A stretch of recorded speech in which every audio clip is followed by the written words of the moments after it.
The Trump administration, along with Republican senators, are fighting back against abortion activists, asking the Supreme Court to reinstate the FDA safety procedures on the sale of the abortion pill, and asking the FDA to classify the abortion pill as dangerous. Now, eager to prove how anti-choice pro-choicers really are, abortion rights groups are suing over a Tennessee law that would give women the information and choice to reverse a medication abortion if she changes her mind.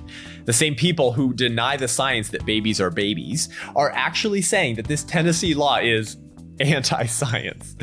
We will be joined today by a Tennessee OBGYN, author, and pro-life advocate, Brent Boles, to break down the lies of the abortion industry on the abortion reversal pill, how it's being used to save lives, and what this all means in the battle over abortion. I'm Seth Gruber, and this is UnAborted.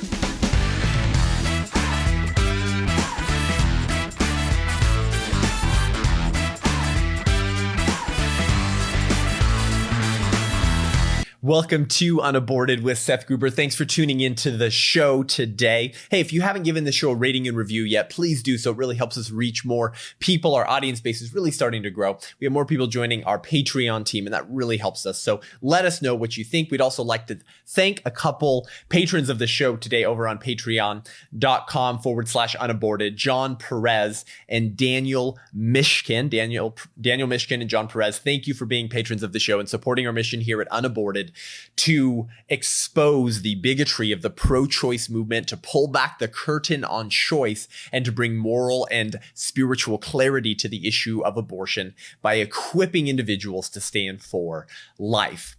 So the hotbed of the abortion debate over the last several months has been the abortion pill. The abortion industry has been pushing the abortion pill for years, but it has accelerated that debate due to the COVID-19 pandemic and the government shutdowns, because now they can make the argument that, well, you don't want us to endanger women's lives by venturing outside to go to an in-person appointment before they get the abortion pill, because they might get COVID and die, despite the fact that we know that those who are not very elderly and those who don't have comorbidities are basically have very little, if anything, to fear from losing their life to COVID. But that's their argument. And it's so ironic, isn't it? Because it's coming from the people who literally kill humans in the womb. They don't care about the health and lives of those individuals. It's coming from the people who push the abortion pill, which actually can pose significant dangers to the health and lives of women. But suddenly they care about the health and lives of women who might get COVID and might probably won't at all die by venturing outside to go to an in-person appointment to get the abortion pill. Okay, so that's sort of the background of the debate that they're pushing right now. And before we get to the Trump administration's response and some Republican senators who are fighting back against this extremism and pushing the abortion pill online, I want to do a quick review, a quick flyover of the debate and battle over the abortion pill, particularly during COVID-19. If you're a new listener to UnAborted, you may have missed some of the, I think, good and in-depth coverage we did over the last few months on how the abortion industry is weaponizing these shutdowns to push for that which they've always wanted, which is to ship abortion pills all around the country without any in-person evaluations. They see this as a political opportunity to secure what they were already pushing for, which was what? To get the FDA to remove their risk evaluation and mitigation strategy requirements. Okay, that's the acronym is REMS. The FDA's REMS requirement are in place to protect the health and lives of women who are going to get the abortion pill, who are getting a prescription to take the abortion pill, which poisons their baby and harms their own body. And we're going to get into the reasons as to why the FDA has these regulations in place. It's not to prevent abortion. It actually has nothing to do with trying to reel back women's reproductive rights. It just has to do about ensuring that women's health is secured and taken care of, even if they've chosen to take a pill to kill their baby. But why does the abortion industry have a financial incentive to expand the sale of the abortion pill across the country online? I'm going to get to why, in so doing, they've showed they don't care about the health and lives of women. But what's the real motivation? Okay, I think we should answer that really quickly, give you an overview of the debate and battle over the abortion pill, and then get to what's happening in the country right now. Well, 90% of abortions are performed in the first trimester, folks. When's the abortion pill taken? The first trimester, up to 10 weeks. right? So yeah, financially it would make sense to push a type of abortion that is only reserved for first trimester abortions in which over 90% of abortions are performed. That's a huge financial opportunity. And the pro-life movement has been very successful over the last several years, over the last few decades, in banning later term abortions in different states. So let's push for earlier trimester abortions, right? That would be your financial business move if you make money on the killing of children. Brick and mortar abortion clinics are more expensive to operate, right? You got to pay the lease, got to have insurance, and then you have to have paid staff. That all is less money in the pockets of the abortion industry and their staff. Clinics likewise will incur the costs of getting rid of the children they kill. They typically have to pay some type of vendor or third party to come and pile all the dead baby body limbs into hazard waste containers and then take them away. More costs that you don't have to spend money on if you have less clinics and you can just push the abortion pill. Finding enough abortionists in some states can be difficult. Some more pro-life states only have 1 or 2 abortionists.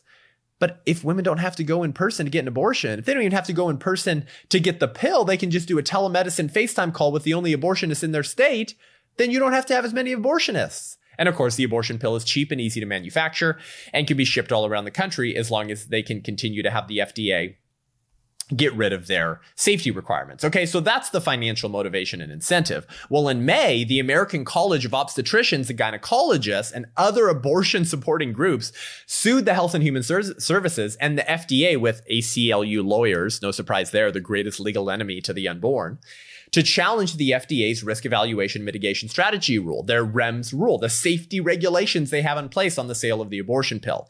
And then ABC reported in July, and we covered this several weeks ago, that a federal judge suspended the rule requiring women during COVID to visit a hospital, clinic, or medical office to obtain RU486. That's the name of the abortion pill. And so thanks to the lawsuit put in place by these abortion financially and politically motivated individuals and groups, the abortion industry, the abortion movement has been temporarily successful in having the FDA lift their requirements. And what was their argument, right? They argued that it's wrong and evil to force women to go outside and have to travel to an in-person evaluation with a physician before getting the abortion pill, despite the fact that you're both wearing masks and it's only 2 people. And it's funny, of course, the same people have nothing to say about the riots and looting and burning happening in America's major cities where almost no one's wearing masks, but they're very concerned about 2 people with masks in the same room for an in-person evaluation before they get the abortion pill. And so that's their argument, right? That we need to have the FDA lift their requirements during COVID to protect the health and lives of women who are already committed to killing their children with the abortion pill. Suddenly, the abortion industry is very concerned with health and safety and lives.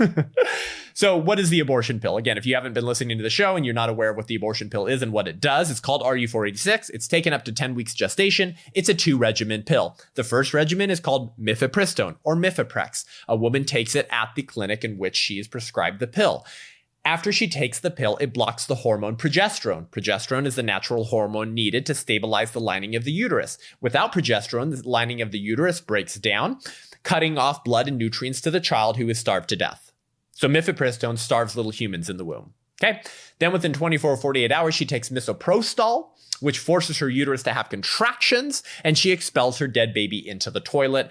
And after at which point she flushes, and abortion industry workers tell her, don't look. Right? So that's what the abortion pill is and does. So why do the FDA have regulations on the sale of the abortion pill? Why do they require women to have an in-person evaluation with the person giving them the abortion pill first? And typically that in-person evaluation includes an ultrasound. Why? So what exactly are the FDA's regulations, and what has the abortion industry been successful in forcing the FDA to lift? Well, here they are. 2 primary reasons as to why the FDA's regulations are so important. When they perform that ultrasound on the woman seeking the abortion pill, that tells the physician or the abortionist 2 things. 1, the gestational age of the pregnancy, and 2, whether or not she has an ectopic pregnancy. So let's start with the gestational age of the baby. Without properly dating the pregnancy, women are put at huge risks for incomplete abortions. Now, the pro-life movement is firstly concerned with the child who's being killed, obviously. But because we're not successful right now in banning first trimester abortions, or hardly any abortions in that case, we do want to ensure that women aren't unnecessarily harmed or killed in the process of arranging the death of their children. And you would think that the pro-choice movement, who says they exist to cater to the health of women, would be on board with ensuring that there's safety and health protections put in place for the health of women. So many women date their pregnancies wrong, okay? Many women may think that they're 8 weeks, and so they go take the abortion pill, but they could be 14 or 15 weeks. I've talked to OBGYNs who tell me that women regularly misstate their pregnancies when they come in, when they think that they're further along than they really are, or not as far along as they really are, right? So if she thinks she's 8 weeks, but she's really 12 or 13 or 14 weeks along and she takes the abortion pill, that can significantly impact her health because it can lead to incomplete abortions. It can lead to infection. And if left untreated, it can lead to the death of the mother. So that's the first reason. Now, how are they going to know that if the abortion industry is successful in continuing to keep the FDA from enforcing their safety regulations such that no in-person evaluations would be required? We would have no idea, and women would start getting harmed and killed. The second reason is that by performing an ultrasound in an in-person evaluation, you are able to rule out whether the woman has an ectopic pregnancy or not. What's an ectopic pregnancy? It's when the baby implants in the fallopian tube and not the uterine wall. Ectopic pregnancies, if left undiagnosed, will almost always lead to the death of the mother. So you have to diagnose that. Now, if a woman takes the abortion pill when she has an ectopic pregnancy, but she doesn't know she has an ectopic pregnancy because the abortion industry was successful in attacking her health and life by saying you don't have to go in for an in-person evaluation, then she could also die from that. That's why the FDA's regulations are so important and common sense to pro-choice individuals, or ought to be. Oh, and also, according to the FDA, risk and effects include abdominal pain, nausea, vomiting, diarrhea, headache, heavy bleeding, and maternal death. 24 women have died taking the abortion pill since it hit the open market. Average bleeding lasts 9 to 16 days, and women will endure about 8% to 10% of women will endure bleeding for more than 30 days.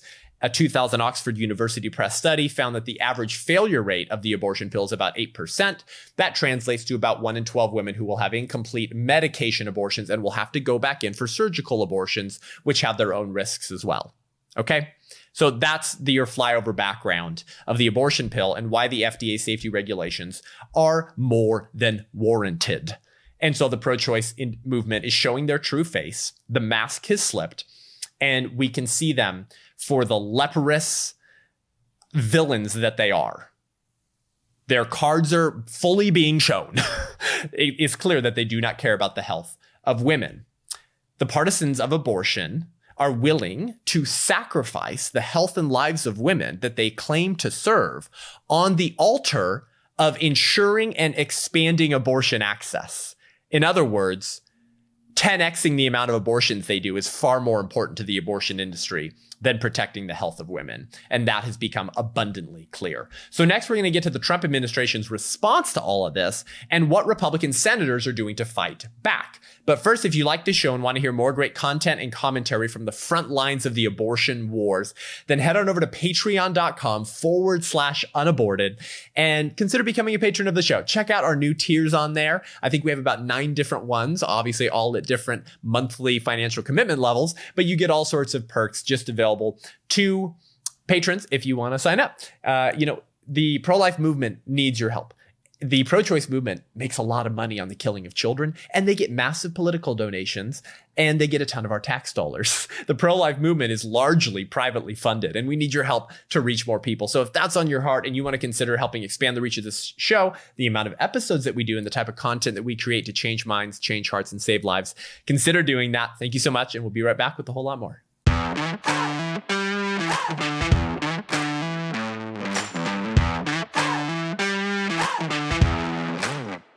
Welcome back to the show. So again, I want to really drive this point home, okay? This is not even a pro-life versus pro-choice debate anymore. This is a debate over whether you care about ensuring the health protections for women who are already born and already pursuing an abortion.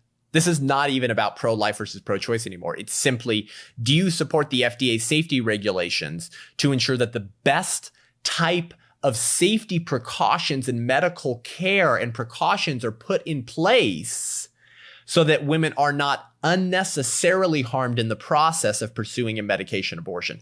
That's all the debate is about. And the fact that the pro-choice movement is so willing to file lawsuits, which we're going to get to in a little bit, to ensure that women don't have access to reversing their abortions and to attacking the FDA to ensure that the safety precautions put in place are lifted during COVID-19 gives away the game, doesn't it? It tells you everything you need to know. The mask is fully off, and the face that we're seeing is not a pretty one, is it? The face of the pro-abortion industry, when it's not stacked in layers of euphemism and doublespeak, is an ugly one indeed. And so thankfully, the Trump administration is fighting back and asking the Supreme Court to reinstate the FDA's REMS safety requirements that the ACLU was temporarily successful in getting a federal judge to lift during at least COVID. And if you think that the abortion industry and the politicians that serve at the beck and call of the abortion industry are going to immediately revert to putting those safety precautions back into place when COVID is done and this manufactured political crisis is over, I have a bridge to sell you in Brooklyn. So according to the CNBC on August 26, they report that Trump's Department of Justice is asking the Supreme Court to reinstate the FDA's REMS requirement that federal judge Theodore Huang suspended due to COVID-19, and we covered that in a recent episode. According to the article, the Justice Department, in its application to the Supreme Court, argued that any burdens of forcing women to comply with those restrictions, right, the restrictions to have an in-person evaluation before getting the abortion pill, forcing women to apply with those restrictions with a one-time clinic visit are outweighed by the risks of them suffering serious side effects of the pill. Duh, we just went through some of the side effects of the pill and the side effects of not having that in-person evaluation before getting the abortion pill. The FDA says the restrictions are necessary to mitigate what it characterizes as serious health risks associated with mifepristone, such as excessive bleeding. The U.S. Court of Appeals for the Fourth Circuit, which is considering the DOJ's appeal of Huang's ruling on August 13th, likewise refused to suspend Huang's order pending the outcome of the appeal. So, in other words, the federal judge that suspended the FDA safety regulations on the sale of the abortion pill is still in place. That suspension of those requirements is still in place. But we should certainly be thankful that the Trump administration is fighting back and demanding and asking the FDA to reinstate those. And that should be entirely uncontroversial, even to the partisans of abortion. And the Trump administration are not the only ones fighting back, thankfully. Republican senators from all around the country are doing so as well. And they're going a step further. They're asking the FDA to remove the abortion pill from the market because of how dangerous it is to women. According to National Review, Alexandra DeSanctis, writing on September 1st, a piece called GOP Senators Ask the FDA to Classify the Abortion Pill as Dangerous. Quote, a group of 20 Republican senators led by Texas Senator Ted Cruz sent a letter to the Food and Drug Administration calling on Commissioner Stephen Hahn to, quote, classify the abortion pill as an imminent hazard to the public health that poses a significant threat of danger and remove this pill from the U.S. market. And again, for sort of a history of the abortion pill, listen to our recent episode, Cancel the Abortion Pill. Regarding the decision of this federal judge, Theodore Huang, to force the FDA to cease enforcing their safety regulations, the senators write, we believe that this rogue judicial activism is a gross breach of the separation of powers, undermining the FDA's statutory authority to ensure drug safety, while recklessly endangering American women and children. They're calling it an opportunistic ploy to expand access to abortion under the fallacy that the REMS imposes an undue burden on women's rights. That is exactly right. Thank God for these pro-life senators who are merely acknowledging reality that removing the abortion pill from the market should be utterly uncontroversial, even if you think unborn children are non-person blobs of tissue because of the risk that it poses to women's health and lives. And they explicitly acknowledge the fallacy in trying to argue that lifting these safety regulations is very important because of the undue burden that it forces onto women's rights. What is that undue burden? What would be the argument that the pro-abortion movement would make? They would say, well, the undue burden is forcing women to get into the car while wearing a mask that we've been told magically protects us and drive to the physician's office or the abortion clinic or the hospital to have an in-person evaluation with a doctor who's also wearing a mask before you get the abortion pill. That's the undue burden. Yeah, that's very undue burden. That's very dangerous. That's such a curtailment of women's rights. Ridiculous. That's not an undue burden. That's been what all women have had to do to get abortions for decades and centuries. They have to go somewhere, typically, to someone else who performs the abortion or gives them poison for them to kill their baby themselves. It's not an undue burden on women's rights. And this is hilarious, right? Because the same people who have nothing to say regarding passengers on planes inches away from one another wearing masks, or BLM protesters and rioters in the hundreds, and Costco stores packed with masked customers are suddenly so concerned about the health of women who might die from COVID while attending an in-person evaluation with one other person with a mask before killing a child and harming their body with poisonous chemicals.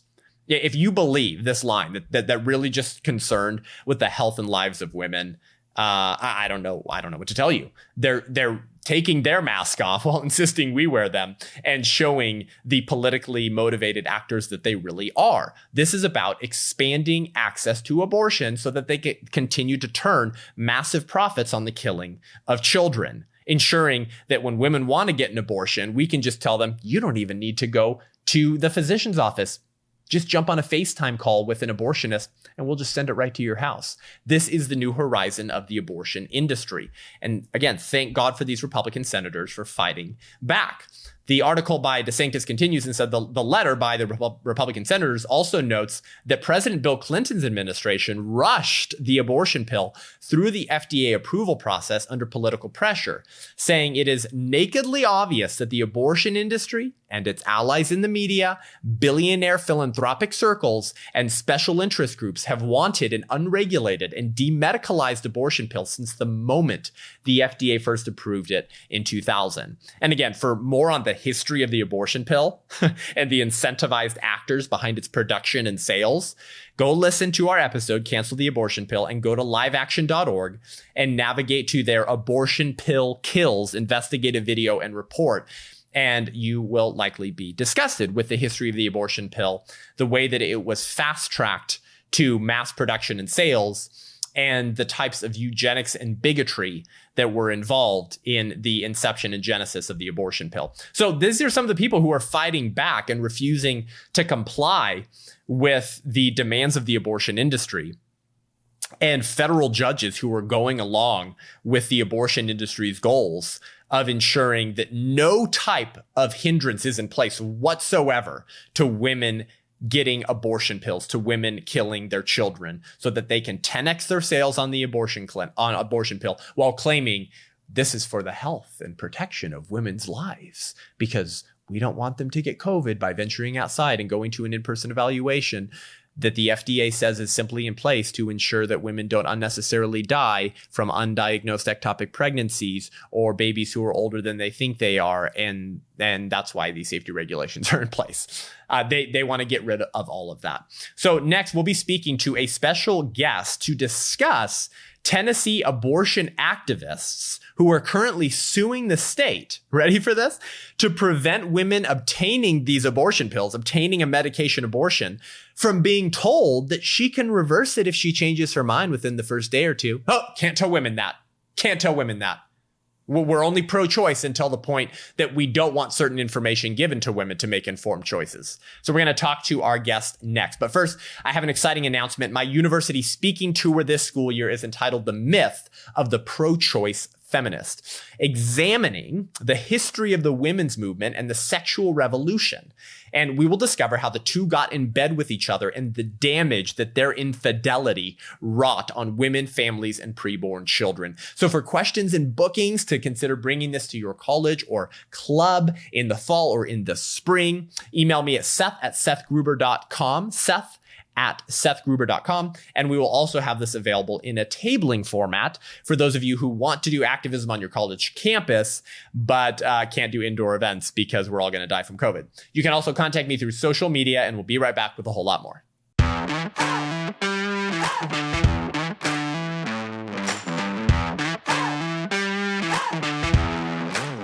Welcome back to the show. So this last segment, I want to talk about sort of what's happening on the state level, particularly in Tennessee. So we have the ACLU fighting on the federal level, suing the FDA at the request of abortion rights groups in order to remove any type of safety precautions in place to protect the health and lives of women who are already getting the abortion pill.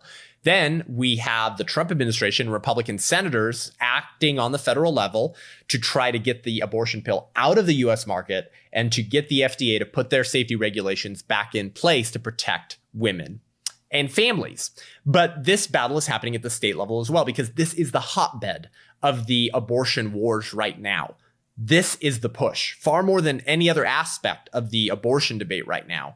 This is what is getting all the attention, because this is what the politically motivated abortion interest groups want to do. They recognize the threat of pro-life individuals reeling back abortion at later stages of pregnancy. They recognize that in many states, there's only 1 or 2 abortion clinics left. So, hey, if we can just throw a ton of effort, political campaigns, and money at the abortion pill, we can sell way more abortions at a way lower margin and line our pockets with the blood money created off of killing children, and then donate large portions of that to politicians who will continue protecting reproductive health care. This is the move. So it's happening all over the place. Right now, it's happening in Tennessee.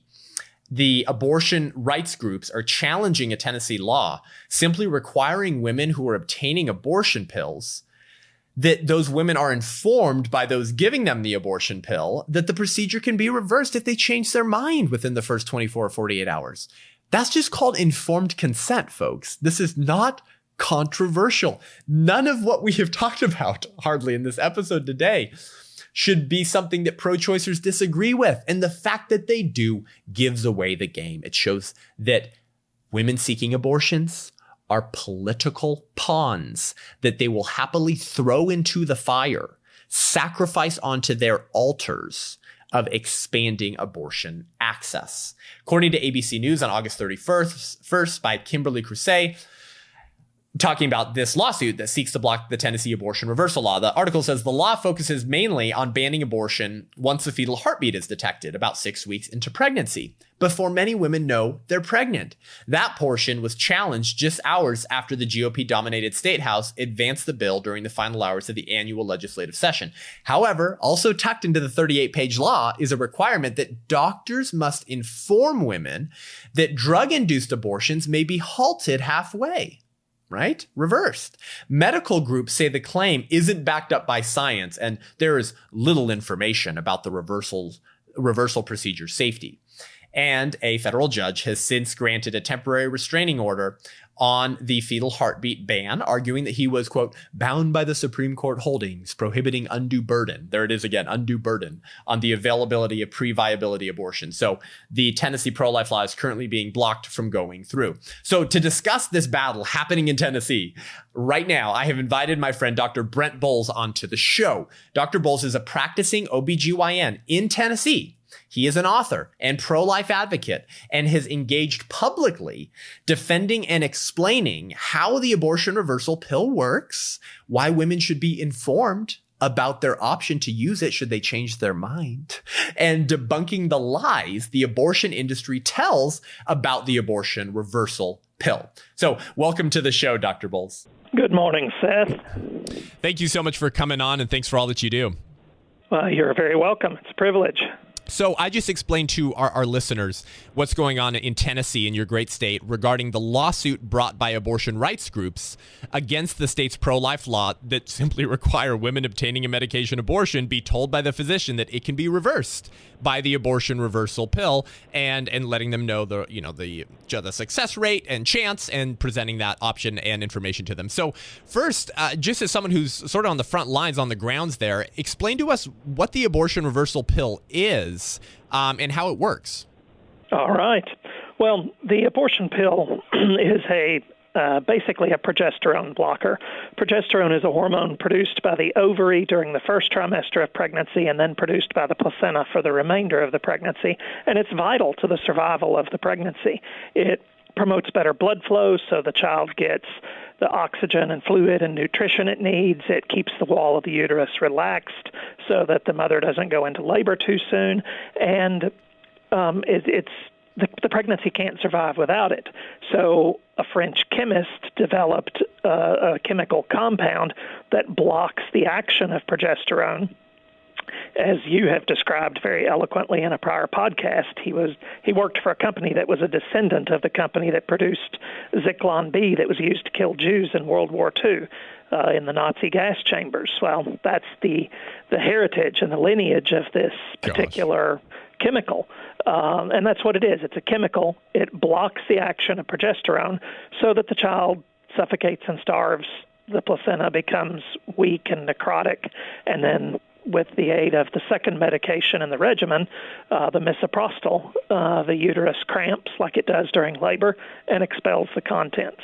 And like you say, they tell them, pass it in the toilet and don't look, just flush, because they don't want people to see what they've done. That's right. Well, so that's what reversal. That's where reversal comes in and works. If the woman who has taken this first pill, the Mifeprex, begins to take high-dose progesterone, the sooner the better, but within the first 3 days, and before she has used the misoprostol, then the extra progesterone can overcome the blockade that is produced by the progesterone blocker. And 68% of women who take the regimen that we're using will have embryos that survive. Wonderful. And the reason this law is important, I spoke with a woman last Thursday afternoon. She had been to one of the two facilities in the Nashville area that prescribed the abortion pill. She had taken the Mifeprex. Less than an hour later, she realized she regretted it, that she wished she hadn't done it. She decided that she had made a mistake, and she called the facility back and said, "Is there anything I can do? I only took it an hour ago. Is there anything I can do?" And they said, "No, there's nothing that works. And those people who tell you they can reverse it are liars." Oh, my gosh. And they hung up on her. Unbelievable. So that's why this law is important, because their pattern of practice is not just a violation of simple, basic ethics. It's a violation of the American Medical Association Code of Ethics. Their Code of Ethics in Section 1.1.1 and 1.1.3, if any of your listeners want to look them up, or any of our opponents want to look them up and see what they're breaking. Those two clauses say that informed consent is important, that it must be provided clearly, objectively, questions must be answered, and the person providing the consent information cannot do so in a way that is self-serving. Those exact words, self-serving, is prohibited.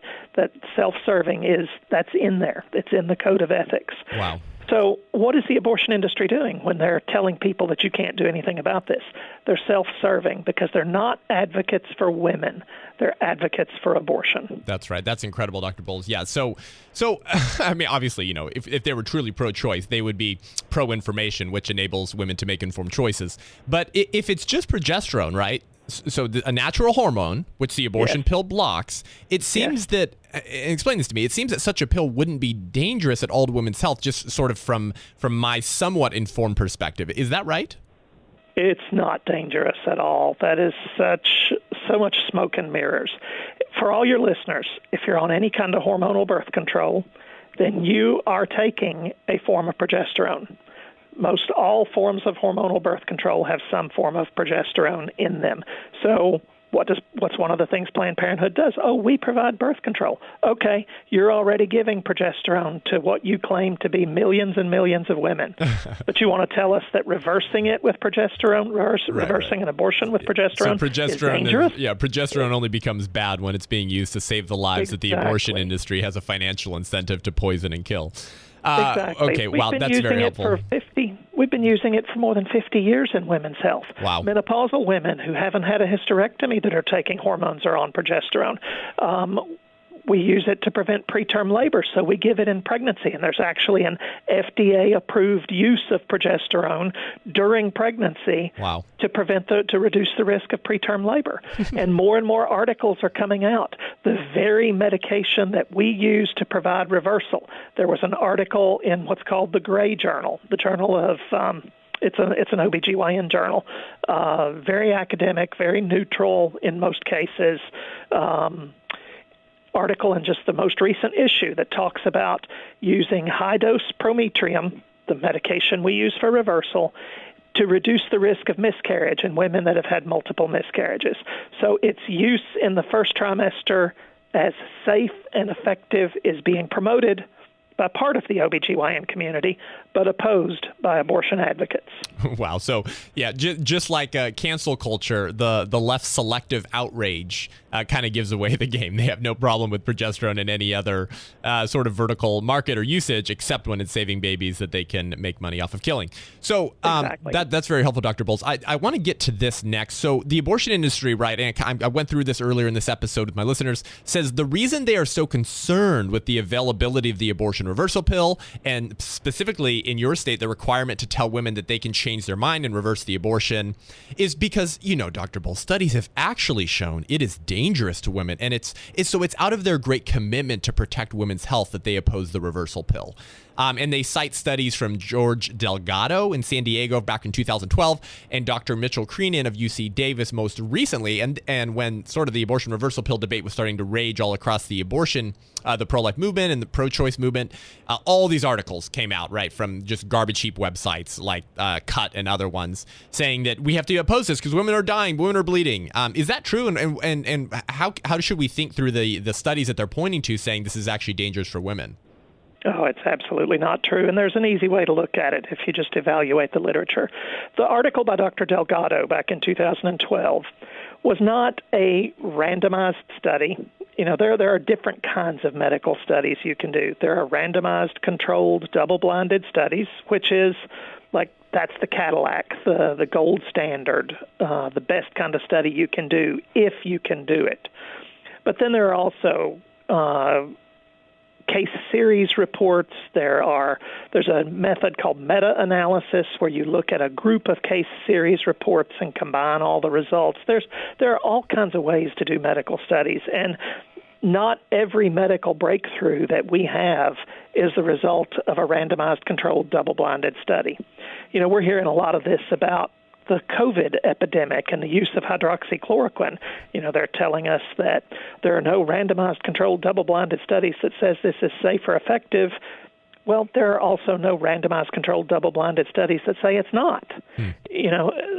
So people who use statistics can frequently, twist them to make them say anything they want. That's right. But what Dr. Delgado's study said, look, women are starting to ask if they can reverse the effects of the abortion pill if it's done early.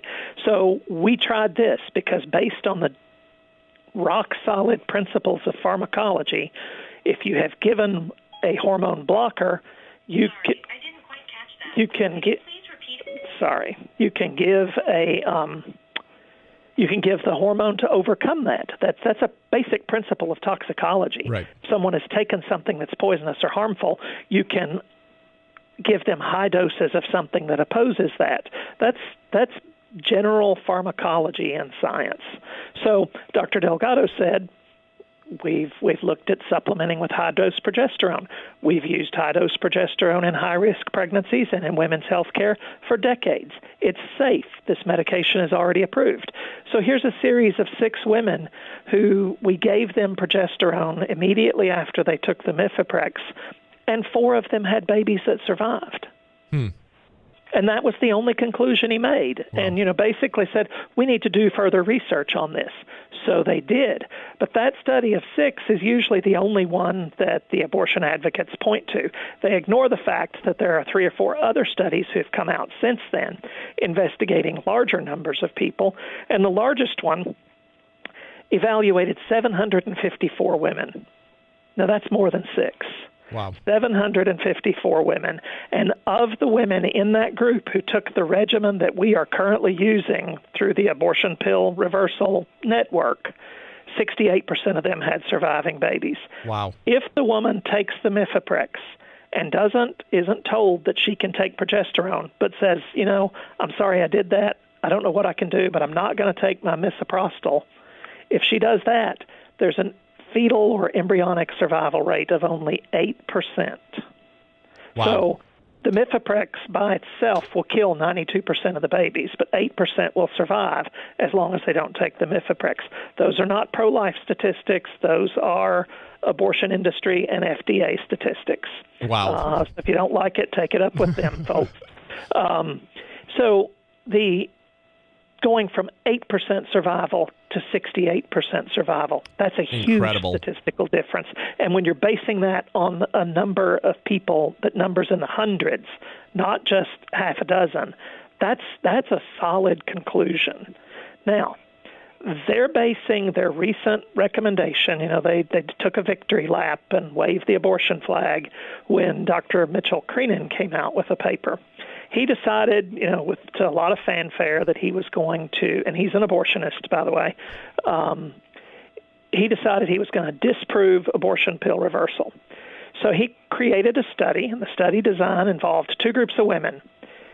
20 of they only wanted 40 people in the study. They did a statistical calculation and said they could prove effectiveness or lack of effectiveness by looking at only 40 people. 20 in each group. One group would take the Mifeprex and then take a placebo. The other group would take Mifeprex and then take progesterone. They stopped after enrolling only 12 people. And then they did a press release saying, attempts to reverse are too dangerous. We had to stop this study with only 12 people because too many of them have to go to the emergency room and need blood transfusions and need surgery. So this proves that it's too dangerous to try. And nobody asked any questions. The American College of OBGYN got on board. That's why I'm no longer a member of that, haven't been in years. I'm a member of the American Association of Pro-Life OBGYNs, who is a professional organization of more than 4,000 pro-life OBs who support reversal attempts and have published extensively about that. Wonderful. Anyway, that's an aside.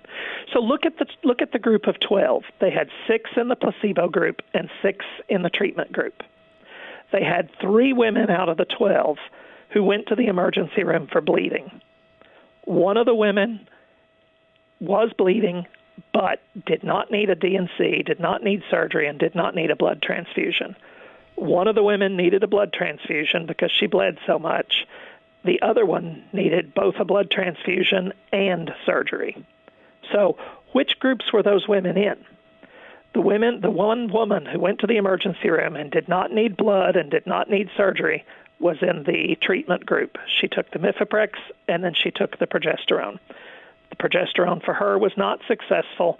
When she came to the emergency room, the embryo was already dead and she was bleeding from that process, and then she passed it spontaneously, did not need surgery, did not need a blood transfusion.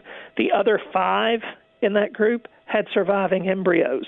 Wow. So they criticized Dr. Delgado's group of 6 for saying that it has a 68% survival rate, but their group of 6 that took reversal has an 80% survival rate. They didn't want to continue this study and prove that with 40 patients. And they didn't talk about the 80% survival rate in their treatment group of 6 before they stopped the study. So that's one reason why they stopped the study, not out of an abundance of concern for women's safety, but about an abundance of concern that they were showing that it's probably more effective than we say it is. That's it. That's exactly it right there, Dr. Boles. So, wow, thank you. The second part about it being more dangerous, the 2 women who needed blood and one of them who also needed surgery, they were in the group that didn't get the progesterone. So if you're going to make a conclusion about the danger, it's dangerous to take the Mifeprex and then not try to reverse it. That's where the danger comes in. So their stated conclusions and the media celebration of this particular study is all just bogus. Wow. Because it showed exactly the opposite of what they wanted it to show. Exactly. Reversal is more effective than we thought, and the Mifeprex is more dangerous than we thought. Wow.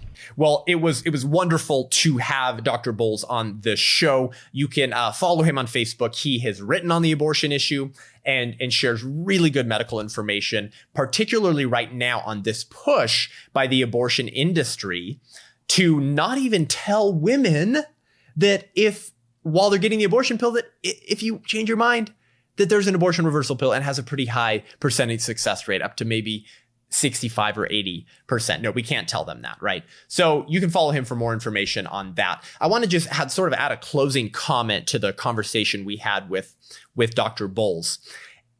if it's not dangerous for women to take the abortion reversal pill, right, which Dr. Boles made incredibly clear, then the worst case scenario for a woman who takes the abortion reversal pill is that it doesn't work and the mother still loses her baby, but she isn't harmed at all. That would be the worst case scenario. And so there's no reason for the abortion industry to oppose the abortion reversal pill unless they don't want babies being saved, unless they don't want word getting out about how dangerous the abortion pill can be, because that might compromise the sale of their abortions. But best case scenario, if the abortion pill reversal pill works and she gets to keep her baby, then that was her choice. Isn't that what the pro-choice movement is all about? Giving women choices? Apparently not. Apparently when it doesn't serve the political goals of the abortion behemoth, then choice is very bad. Information, which we use to make informed choices, becomes very bad. If the pill doesn't harm the health of the women taking it, why would the abortion industry sue to prevent such information from being shared with women? Because they don't care about these women. They don't. And anyone telling you differently is lying to you. We have continued episode after episode on the show to go through the moves of the abortion industry through policy, right? Through culture, to intentionally hurt the health of women, to not give them all of their choices. And that gives away the game. It shows that they are not in this business, in these services, to help women's reproductive health care, right? We're told abortion is health care, and abortionists are doctors, except when those doctors want to provide the full range of care to women seeking abortion by giving them information to make their own informed, autonomous choices. Can't have that, because we might kill less babies and make less money on the killing of those children. The abortion pill starves babies and hurts women, but pro-choicers love it. And they will lie to the women they claim to serve and that their industry exists to serve for political gain, for financial gain. They hate children and they hate women because they treat women as subhuman. Right? They treat the women obtaining abortions as less than fully human by denying them information that free and autonomous individuals are entitled to make their own decisions. That's part of our natural rights as human beings, is to live our lives how we want to in accordance with our beliefs. But we can't do that if we have politically motivated actors launching propaganda campaigns that intentionally exclude medical information that men and women would want to know to make those decisions. That's why Dr. Boles referenced a woman and who said, I would have liked to know this. I wasn't told this. And all of the women that OBGYNs tell me about when they provide the abortion reversal pill are told that, yes, they would like to know that information, or if they weren't given it before, they would have liked to know it. If you care about women, if you're truly pro-choice, you should be supporting the efforts of these pro-life politicians in Tennessee requiring that abortionists and physicians tell women after giving them the abortion pill that it can be reversed, and they will provide them with that information, an abortion reversal pill, if they want to take it. So we're going to continue covering the moves of the abortion industry as it pertains to the abortion pill. Again, for more information, you can go to Abortion Pill Kills Investigative Report with Live Action. They're doing phenomenal works on the front lines of this battle right now, and they have action points on how you can get engaged to ensure that we protect the children that these pills are designed to poison and the women whose bodies are harmed in the process, and often out of ignorance because they're being treated like pawns by those who claim to care about them. Well, that's what we have time for today. Thanks for joining me. Head on over to iTunes, Spotify, and YouTube. Give the show a rating and review so we can reach more people. That really means a lot. If you want to engage with me online, head on over to SethGruber.com. That's SethGrub as in baby boy, ER.com for my training videos, my speaking schedule as I'm hitting the road again this fall, and to subscribe to my newsletter. Until next week, I'm Seth Gruber, and this is Unaborted.